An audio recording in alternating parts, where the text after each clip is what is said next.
What's going on, guys? DrumQuig podcast, episode 31. And once again, I'm saying a very special guest. You guys have probably seen his videos. You guys have probably followed his videos. You've seen this stuff all over the internet. And most recently, you might have even seen him, I say most recently, in the past couple of years, auditioning for Primus. But let me introduce our guest, Sam Groveman. How you doing, man? Doing good. How about yourself, man? Not too bad. I figured I'd give your nickname right in the middle, make it seem like, professional wrestler at this point. So Man, it's funny. A couple of my friends have told me to change my name on Instagram. And there's even a point, my friend Gus Glasser, who I play with, we just put out a song together, actually. And he kept telling me, change your name. And he would like comment on my videos and say, like, if you want him to change the name. But I kind of was like, I'd rather people just organically. I never called myself that, but they would say that. I was like, I'd rather if that happens, they organically say that. So that's cool to see, I hear. like it. So I basically just further affirm that it needs to happen without saying it. So your friend's gonna see this and love it because he's gonna be like, see, someone else said it too. Nice. Nice. But man, it's such a pleasure to talk to you. You know, your videos, like I said, you've got such a unique take on the videos. And I know I kind of wanted to, bring this up first. 2 months ago you hit 1 million followers across all the boards and you did Mhm. that 16-minute drum roll. So I want to talk Oh, about yeah. how that became the idea and how big of a milestone that is for you and how excited you were to kind of hit that goal. Friend John couldn't come up with an idea. I was like, "What do I do? Like, this is pretty cool." I was at my mom's house in Texas, and it was really hot, and I was like, "Yeah, I'm gonna go jump in the pool." So I was like, "Well, actually, why don't I jump in the pool with all my clothes and say, I just hit 1 million followers across all platforms and then jump in the pool." And I have like friends that I'll ask ideas, not all of my videos, but like a lot of like when I do new ideas or want to get feedback on videos, I still do that pretty frequently. So I hit up my friend John Fushi, who I've actually toured with him a good bit. We toured together with Gus. We're really good friends.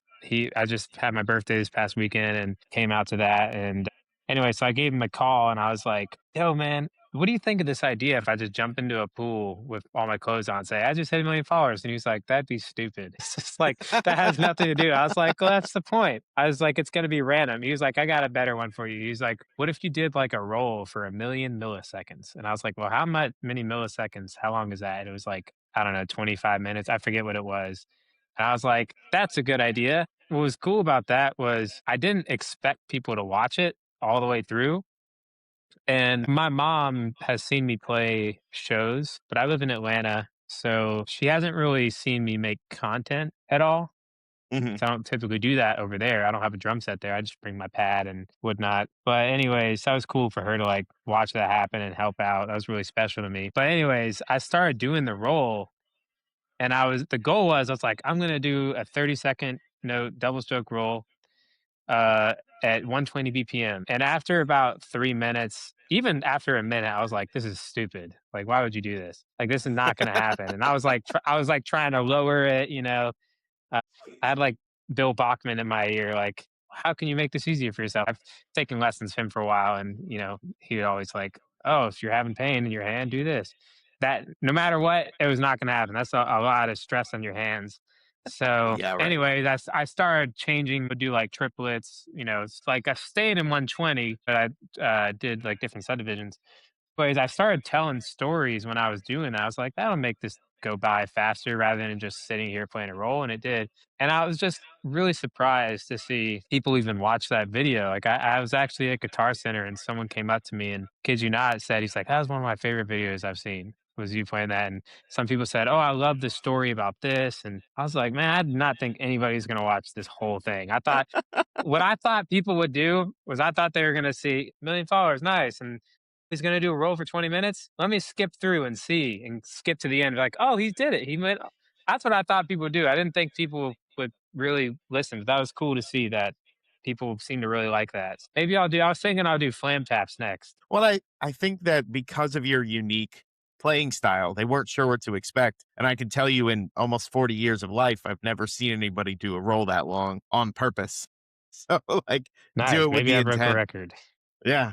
Who knows? I'm sure there's somebody out there that's just done it for fun, but Yeah. I thought it was such a perfect thing for you to be able to do because it included everybody else. Like you said, it included your mom and her getting to see, even just something what seemed to be kind of a silly idea kind of took off, and I really just Mhm. love that, what it did. So Yeah, just wow.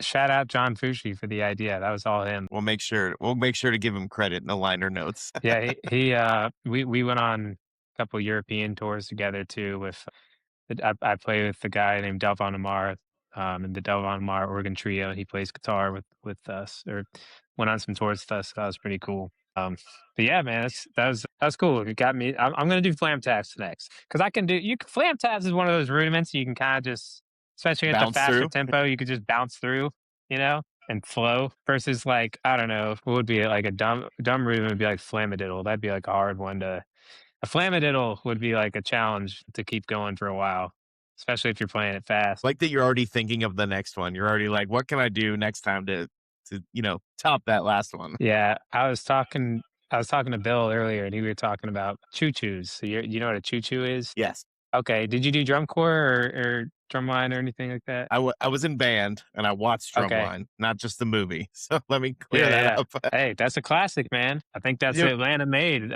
Shout out to Atlanta Academy. Listen, I have no shame in saying I love that movie because even though I know there's so much ridiculousness to it, there is there's real people playing. Like this is a real thing that's happening. And I think, the added drama, any of us who have been in band, we've been there. We've dealt with some of that stuff. So Yeah, I mean, anyways, choo choo. I thought it was a great story, and like that movie inspired me. Just like, I mean, some people will complain about Whiplash, but like that's not going to happen in school. It was a great story, and man, you watch it, and it makes me want to practice more. So, but yeah, choo choo, flamadiddle, but add a flam in the middle. So like flam, flam, My God.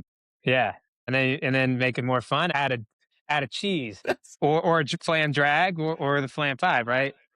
I don't know if you could do that. Hang on. That would be weird. You'd have to add an extra note. Yeah, you could definitely do you can cheese it, but flam 5 would be pushing it.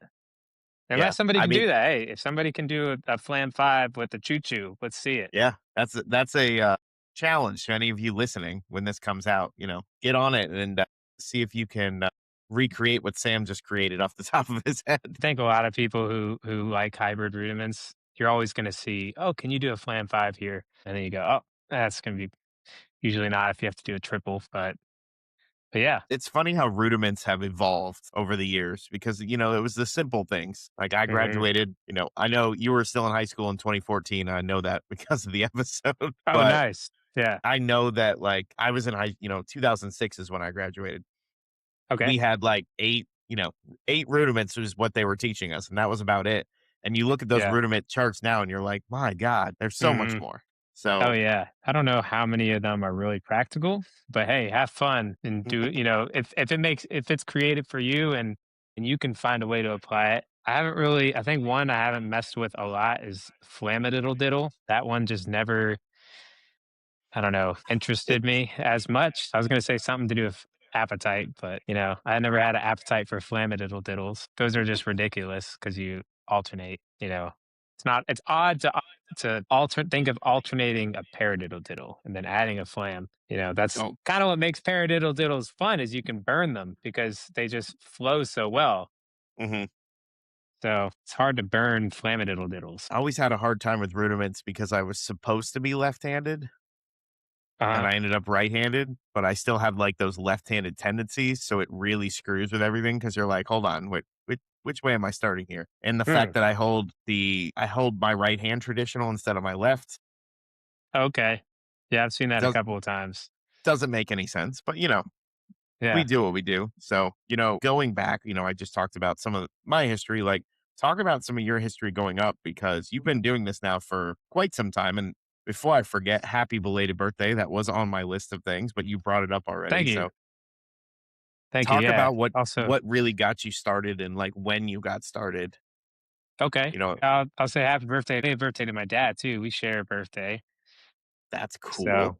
yeah, best gift ever. But anyways, I started off playing Guitar Hero, and I think it was 5th grade, and I remember everybody was talking about Guitar Hero, and I remember going to like GameStop, and they even had like the Guitar Hero set up, and I thought it was pretty cool. 'Cause for some reason, I thought that if you could play Guitar Hero, you were gonna be cool. I was like, "Okay, like, everybody plays Guitar Hero."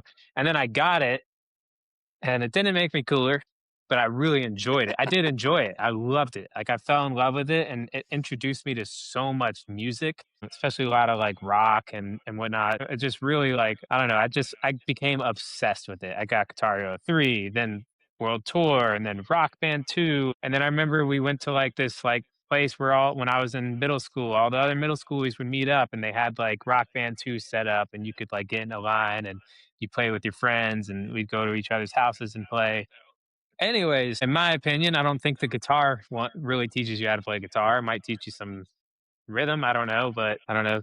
But the drums, on the other hand, was a different story, and I really enjoyed playing the drums on there. You know, you play like easy or medium mode, and you're gonna play.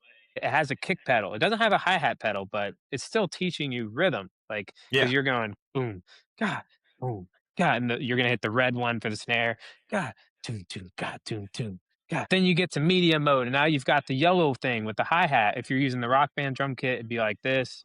Guitar Hero had a higher one for the hi hat, and I had the Guitar Hero drum kit. Got to, and then next thing you know, you're getting the hard mode. You're getting the hard mode, and you're like, ticka, ticka, ticka, ticka, ticka, ticka, ticka. I played on his Rock Band drum kit. This was like a couple months ago. My friend Jeffrey, and I'm playing on his electric kit or Rock Band kit, and I'm like, let's play Hot for Teacher, and let's play this Hendrix song. It was, I think it was Purple Haze or Hey Mm, I Joe, one of the two. Dude, think it's Hey it Joe. was like this was Purple Haze, I know, because it's like, no accents, of course. Like, literally verbatim, bro. Like, bro, like, you have to have an understanding, like, it's gonna teach you rhythm. Like, I was playing, like, I'm like, "This is sextuplets," and I'm playing around the drums, and so, like, that was I really good? Did I have, like, a good, feel? Probably not, but it did teach me an understanding of how a drum groove works. I when I first sat behind a drum kit, I didn't know what to do. I hit all the drums and cymbals and then walked away. But when I played that game for a while and could play on expert on the level, I remember or play expert level. I remember going to my cousin's house. My cousin Amy was taking drum lessons at the time in New York, and she had a drum kit upstairs. And I remember I would play like Guitar Hero. I'd play drums, and then I would go upstairs and I could play the beat. It's like, I get it made sense to me after that. It really did teach me that foundation of how a groove worked. And then I started taking lessons with a guy named Jeff Macko shortly after that, and he taught me how to, like, read and taught me rudiments and, technique and all the stuff that you wouldn't learn from Guitar Hero, and whatnot. But it really did, like, when I saw Jeff and he was like, "This is a drum groove," like, I was like, "I kinda already know how to play that. This makes sense to me." So And he was like, "How?" And you're like, Rock Band, Guitar Hero." Like, Rock Band, Guitar Hero. No, I don't think we actually talked about that. I remember one thing that he noticed about me was I was obsessed with Travis Barker.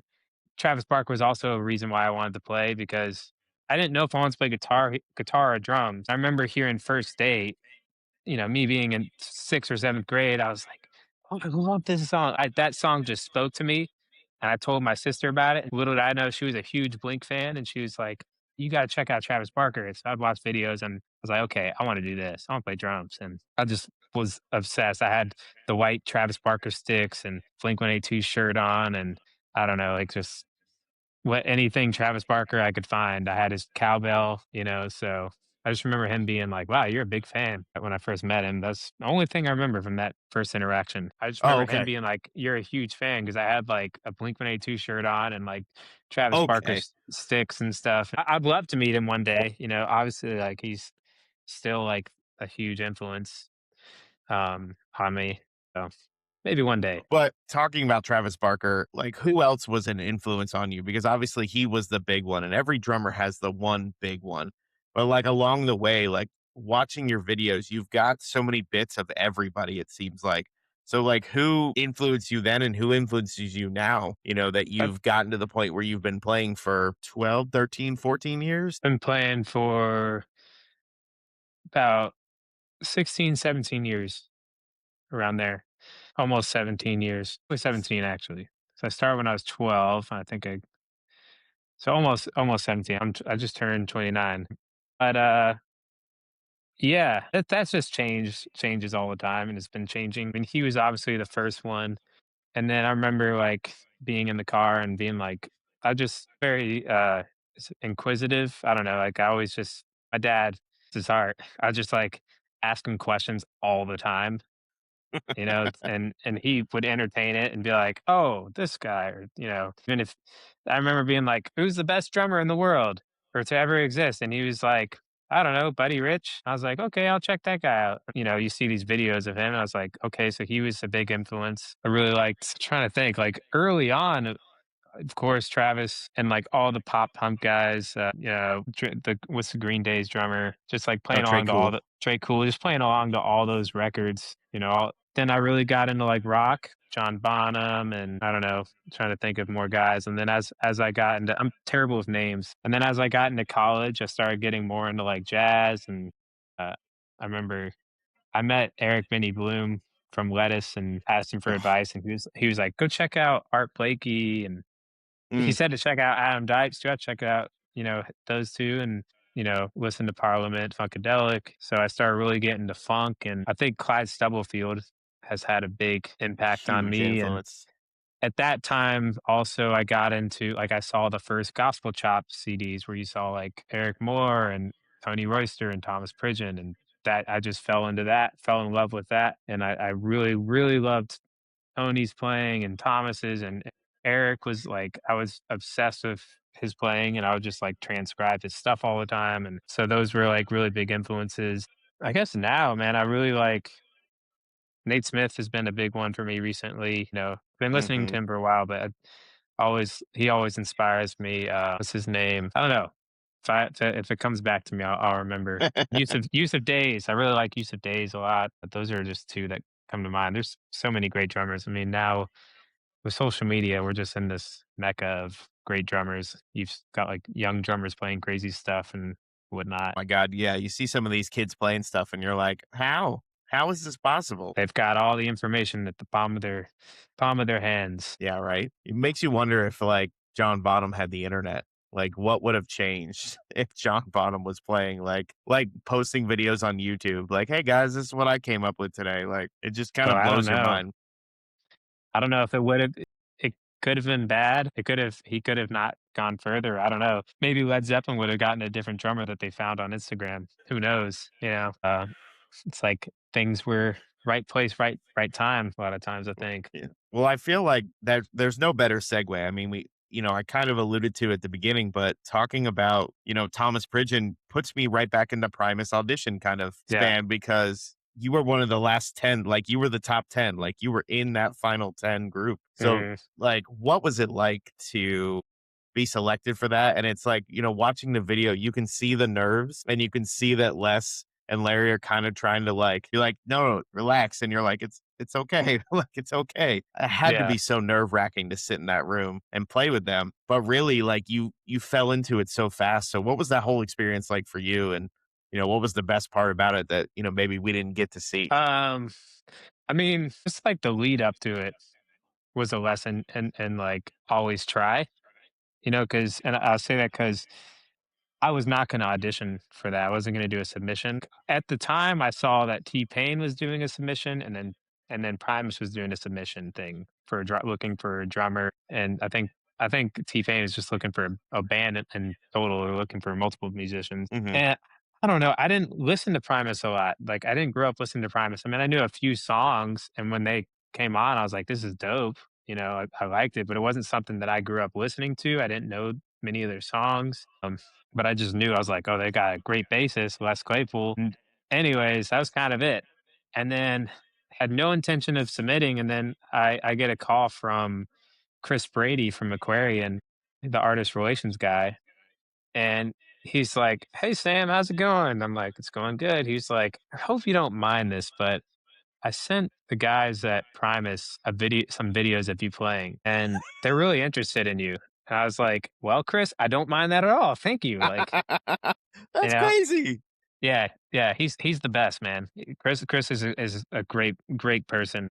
Wow. I think a lot of people at Aquarian I think everyone who works at Aquarian will say that. But anyways, basically what had happened was a lot of people were submitting like them playing 10-minute videos, and they had like what 5 to 6 thousand submissions, and it was Yeah, it just was something like crazy. I think they got tired of watching 10-minute submissions of you playing Primus songs and whatnot, and I think they wanted this. My guess is they wanted to see something like new. That what are you going to add to the table? Like, okay, this is cool. And apparently, I guess Les was just like, man, I want to see somebody play 777 9311. And I had done a video of me playing that, originally inspired by J. Rod Sullivan, who I first saw do that, and I'd seen Will John Roberts, two guys from Atlanta, Hmm. and who I've actually take lessons of both of them. Just great people and incredible drummers. But anyways, yeah. So I put a video. I tried to attempt to learn that groove, and I put a video of me playing it. And Chris watches a lot of my. Has been watching my videos for a while, and he knew that I had done that. So he was like, "Hey, I know a guy." He told Tim Soya, their drum tech, who was helping look for the videos. He's on the phone with Tim, and Tim was telling him about the experience. He's like, "Yeah, Les wants to see wants someone play that." He's like, "I know a guy," and he's like, "Well, send him a video. Like, we need some people to come out. We're looking for more drummers." So they send the video, send a couple of other videos, and then later on, Tim Soya gives me a call, and he's like, "Hey, Sam, like, we really want you to come up." He's like, "But we still need you to submit something. Submit 777 and you know, and other stuff." So I submitted all those videos and or just a compilation. It's actually on YouTube. You can see it on my page. It says my Primus submission. Hmm. Um, and then yeah, so I submitted that, and then I got an email, I believe, and it was like, "Hey, congrats! You're gonna come up." And then they actually told you exactly what they were gonna have you play. It was like you're gonna play. I can't remember, but it was you had to. It was the first two songs we played, and then it was like one other song. I believe it was two songs that they wanted to see you play, Hmm. and then one other song that you could pick. There's two other songs you could pick between the two, and I picked certain songs that I thought would be really cool for me to add to, Hmm. and I just practiced a ton. I mean, the main thing for me was like I don't play double bass. I kind of picked it up, and you could hear it in my audition. You could hear like, oh, okay, he's definitely not as comfortable with the double bass. So that was definitely the biggest challenge for me. But yeah, I would just practice a ton, man. I'd practice for hours and hours, just going through those tunes, and because I didn't, I wanted to be prepared and not feel like I knew if the more prepared I get, the less nerves I'd have. And anyways, flew out to California, and I was still really nervous when I get there, and they're putting the mic on me, and I guess I just knew. I was like, okay, a lot of people are gonna watch this. Yeah. And you always have that thing in the back of your head. You're like, okay, well, what if I butcher this? And they're like, okay, well, next drummer. I didn't know their personalities. Yeah. I You was don't like, know would what that to be expect. Like, that'd be embarrassing.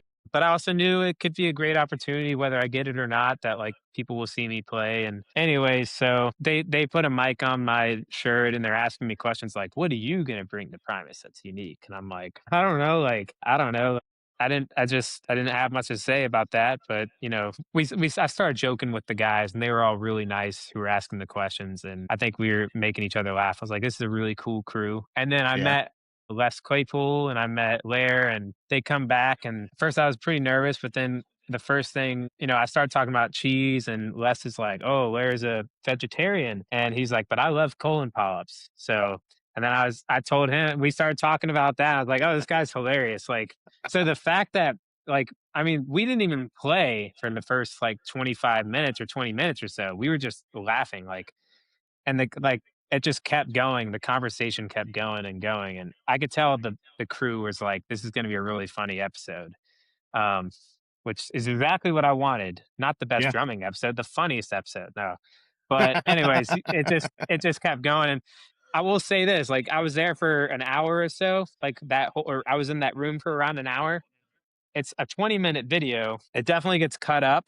It's like, I mean, I'm a random guy, but you're like, he's just talking about his dad's meetup parties and stuff. It's like there's a little. I want to think maybe if they pulled it up, I want to think there was a little bit of a segue. I think we were talking about each other's families and stuff. But yeah. So I mean, I started getting less nervous because I thought him and Lair were just so funny and nice. Like I didn't know what to expect. I mean, I could have been there. They're like, "What do you got?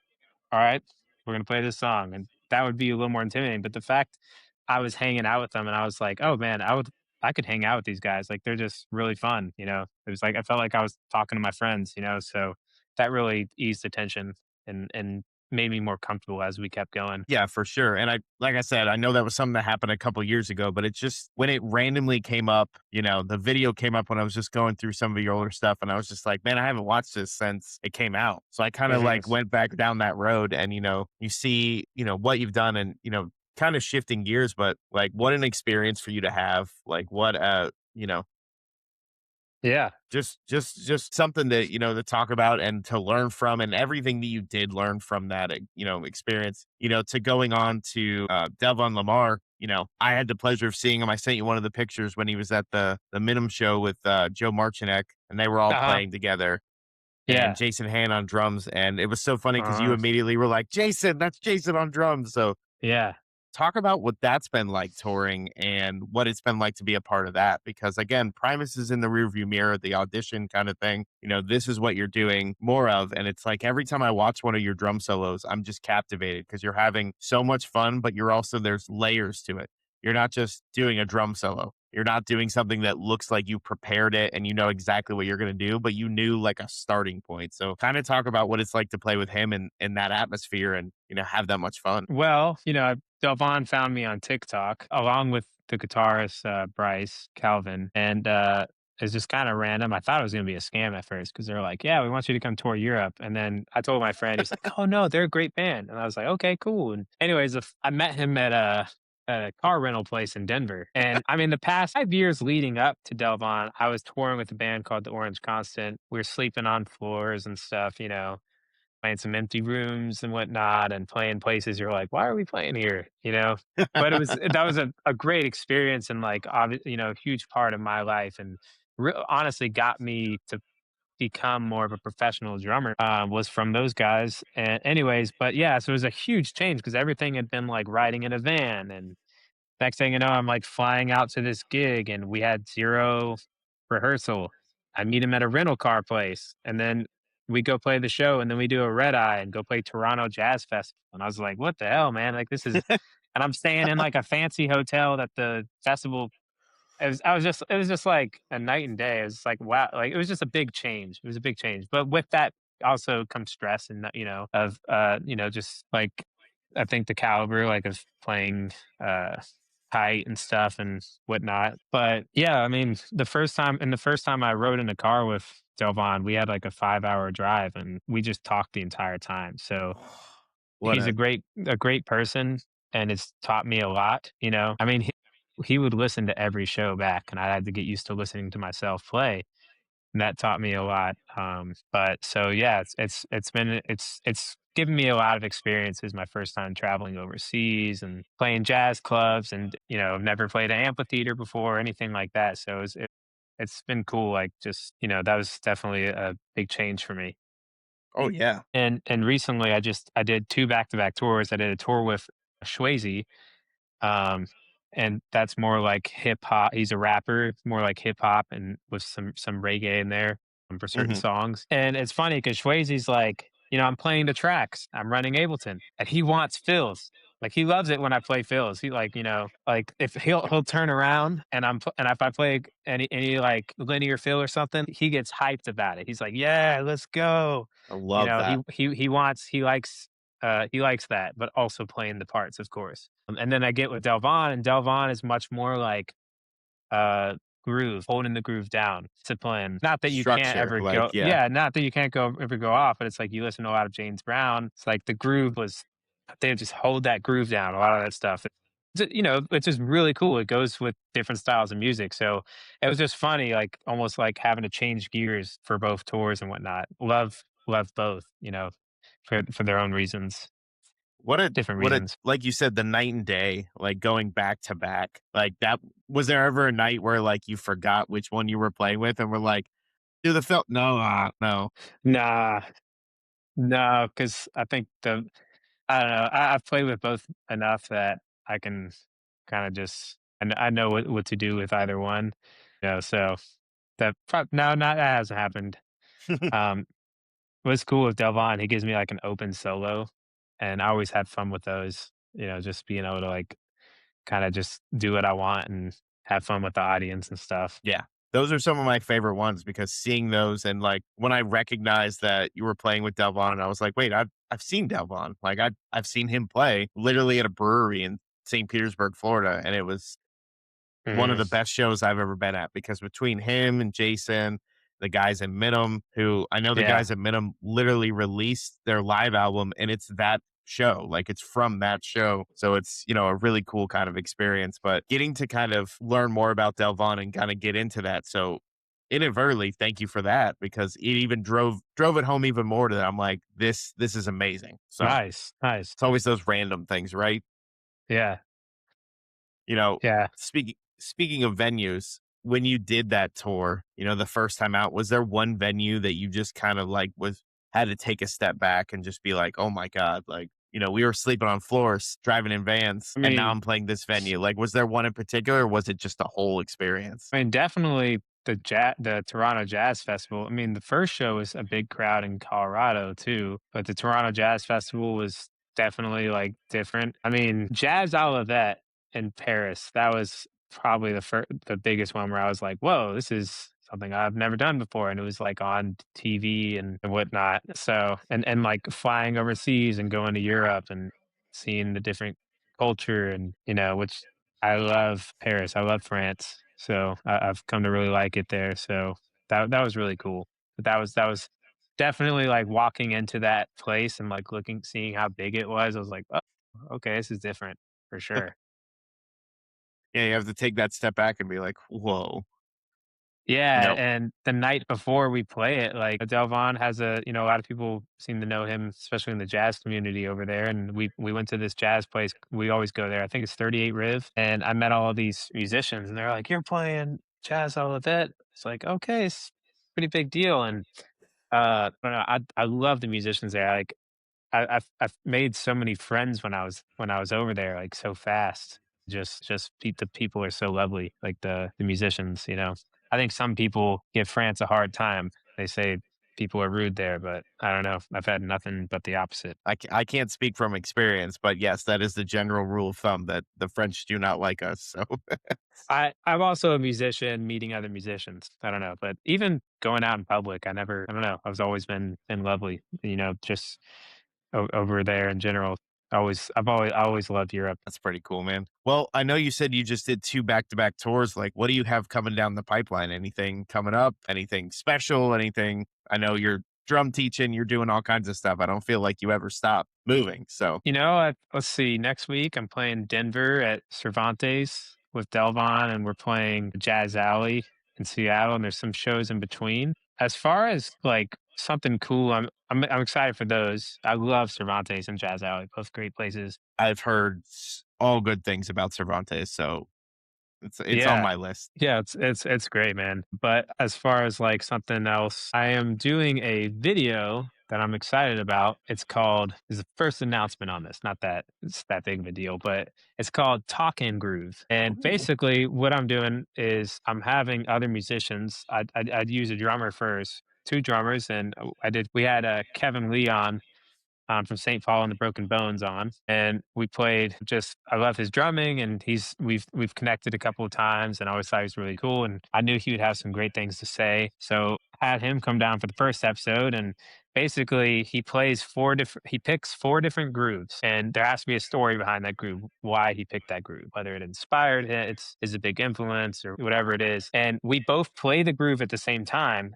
And I interview him while we're both playing the same groove, which was kind of hard. Like he picked Sissy Strut for one of the grooves as a huge influence. And playing that, I was like coming up with, just like flowing in a conversation was a challenge, especially because I just got back from tour the day before and we just went Jeez. straight to it that next morning. So I didn't even get to prepare. We just went for it. So next time I'd Well, like to prepare more. I watched that video, it was great, and, yeah, because of that video, I reached out to Kevin, and we're gonna talk here in a few weeks, so I'm actually, Nice. You saw the pretty story yeah, of us. Yeah, that would be cool. He's a great dude, and just could talk to him for a while, man. I think that'd be some great conversations.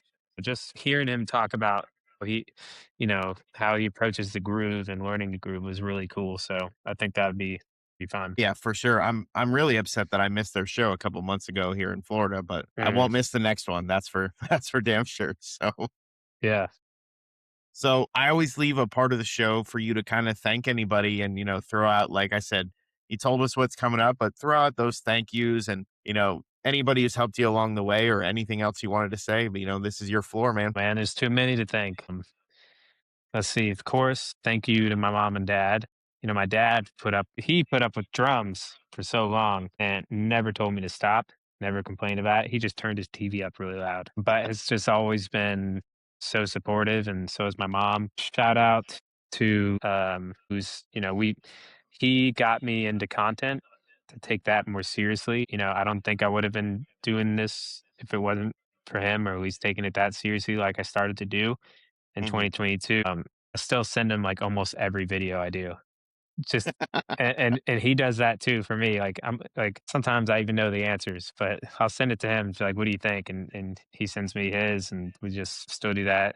Shout out to John, like I said, for just always giving me such.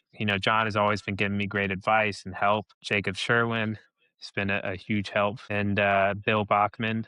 It's been a big help for me. He's always gave me great advice too, and has taught me so much. J. Rod Sullivan, Will John Roberts. Man, I don't want to leave anyone out, but those are guys that come to mind Yeah. for right now. Thank you, Delvon, too. Yeah. It's always that, like, that's what happens. Like, you run down the list, and then I'm like, an hour from now, you're going to message me and be like, oh, I forgot this guy and this guy and this guy.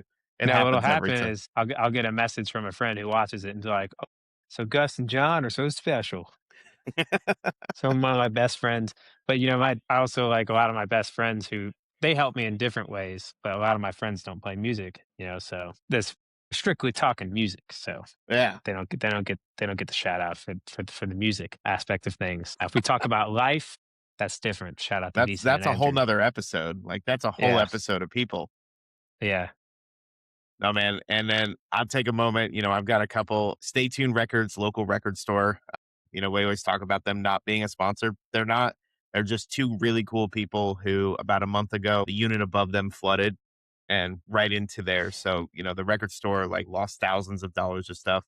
And I know Mm, a lot of people who watched the show did go and buy stuff online. So everybody who did that, thank you so much. They're really grateful for that. Jerseys for drummers. I wear this just about every single episode. Probably one of the most comfortable things I've worn. And like Carter Beauford, Mike Portnoy, like they all wear these jerseys. So they're super cool. And Joe's really great. And we're working on our new one coming up for Florida Drum Fest in September. That's a huge nice. thing.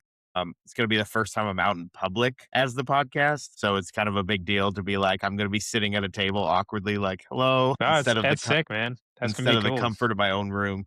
But Yeah. that's September 20th in Eustis, Florida. There's drum vendors. There's another podcast there, which I think is really cool. I know a lot of people get competitive about all that stuff, but really, I think it's, kind of one of those things where, listen, we got to be this community. And, people like you just, I don't think you understand like the positivity that comes behind so many of your videos because, like, yeah, there's sometimes silly costumes. Yeah, sometimes there's funny things going on, but the groove is still there and the music is still there. And when you bring it all together like that, it just really, does wonders. So I just wanted to thank you for those as well. Thank you, man. And I'm very appreciative that people seem to really enjoy them. I mean, it's definitely changed my life, and I owe that to the people who watch my videos and enjoy it. It's seriously a huge, huge help for me. Like I did not expect that. If you watch my New Year's post where I talk about that, you'll kind of see like kind of unexpected. And I do, I do work hard, just like so many other drummers. And musicians. I'm sure some work harder than me, but very very fortunate that people watch my videos and that's happened. So thank you. Yeah, absolutely. Listen, I'm still convinced the best drummer in the world, we don't even know they exist. Like Oh we, yeah. we like to think that, but you can't just be a musician anymore. Like doing the content, like you're having fun with the content. You're not just putting out content to be seen.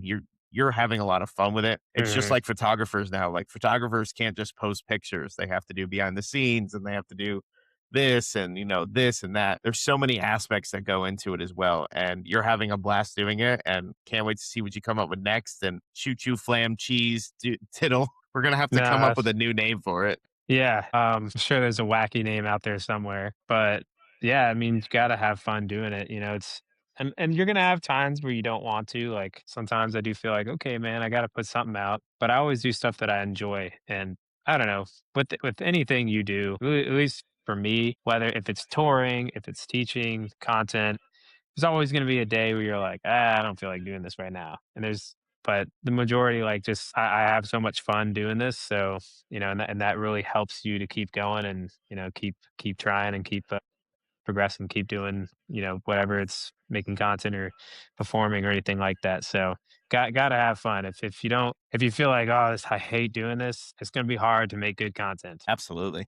And I don't think there's a better way to end it. So, Sam, on behalf of myself, the DrumQuig podcast, man, it was an absolute pleasure, especially like I said, after watching the videos, for so long and getting to kind of know a little bit more about you and like those experiences that you had. Definitely a lot of fun. So, we'd love to have you back sometime. But for now, really enjoyed having you and have yourself a great rest of the night, man. Hey man, thank you so much for having me. It's a pleasure talking to you. And I think you're gonna kill it in Florida when you do the in person thing. I really enjoyed talking to you and being on here.